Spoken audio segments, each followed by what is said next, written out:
দীঘার জগন্নাথ মন্দির কিভাবে ভিড় এড়িয়ে ফাঁকায় ফাঁকায় দেখে নিতে পারবেন তারই সুলুক সন্ধান এই ভিডিওতে। কারণ আমরাও বেশ ফাঁকায় মন্দির ঘুরে দেখেছি। দীঘার জগন্নাথ মন্দিরের উদ্বোধন হবার পর থেকেই হোটেল থেকে টোটো সব কিছুরই মূল্য ঊর্ধ্বমুখী। আর মন্দিরে ঢোকার ভিড় যেন শ্রীভূমির দুর্গাপুজোর প্যান্ডেলে ঢোকার লাইন। কিন্তু আমাদের জগন্নাথ মন্দির দর্শন হলো একদম লাইন ছাড়া।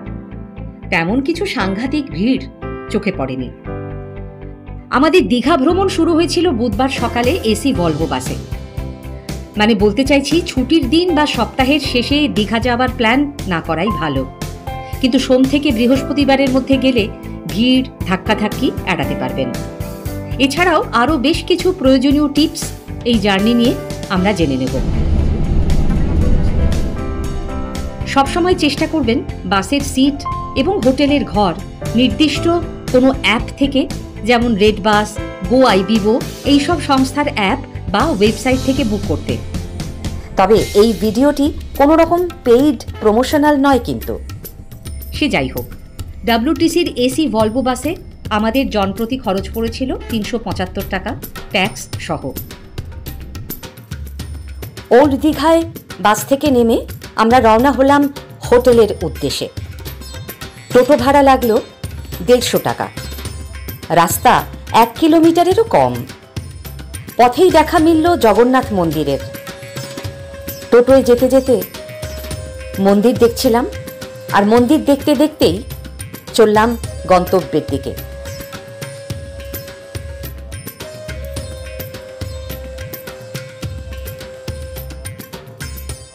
মাত্র কয়েক মিনিটের মধ্যেই জগন্নাথ মন্দিরের লাগোয়া হোটেলে ঢুকে পড়লাম। আগে থেকে বুক করা ছিল ডাবল বেডের এসি ডিলাক্স রুম। ভাড়া দিন প্রতি ২০৭৫ টাকা, সমস্ত রকম ট্যাক্স সমেত।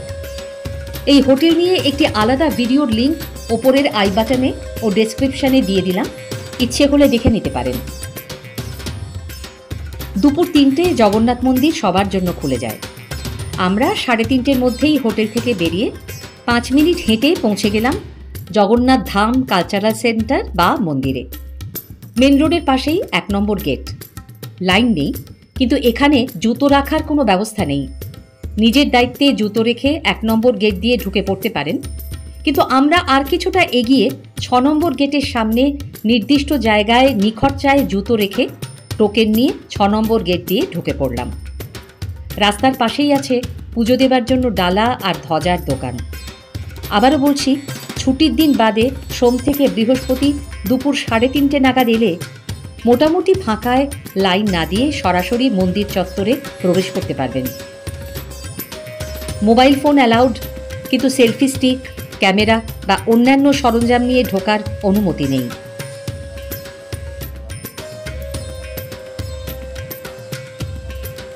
এবারে আসি মন্দিরের কথায়।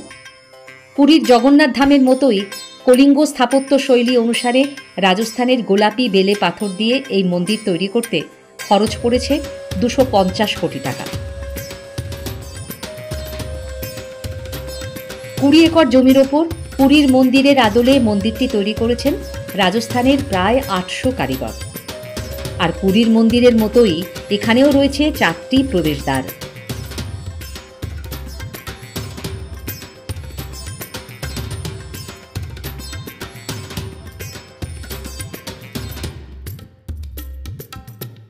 সিংহদ্বারের সামনেই রয়েছে অরুণ স্তম্ভ, যা ৩৪ ফুট লম্বা। মন্দিরের উচ্চতাও পুরীর মন্দিরের মতোই ২১৩ ফুট।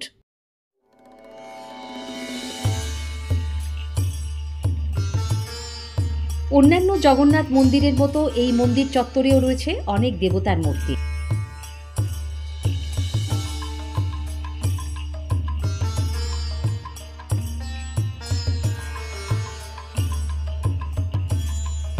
এবার মন্দিরের ভেতরে প্রবেশ করা যাক।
জগন্নাথ, বলরাম আর সুভদ্রার পাথর এবং নিম কাঠের তৈরি মূর্তি দেখে মূল মন্দির থেকে বেরিয়ে পড়লাম।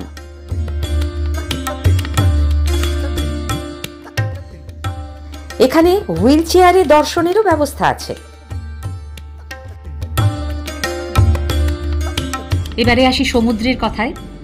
দীঘায় আসবো আর সমুদ্র দেখব না, তা কি হয়? গোধূলি বেলায় জগন্নাথ মন্দির থেকে বেরিয়ে কয়েক পা হেঁটে পৌঁছে গেলাম সমুদ্র সৈকতে। পূর্ণিমায় ফুলে ফেঁপে উঠেছে সাগরের জল। ঢেউয়ের ওঠা পড়া দেখতে দেখতে সন্ধে নামল। ইতি ঘটল আমাদের দীঘা ভ্রমণেও। এই ট্যুর নিয়ে কোনো প্রশ্ন থাকলে কমেন্ট বক্সে লিখে জানান, উত্তর দেওয়ার চেষ্টা করব। আজকের ভিডিও এখানেই শেষ করছি। ধন্যবাদ।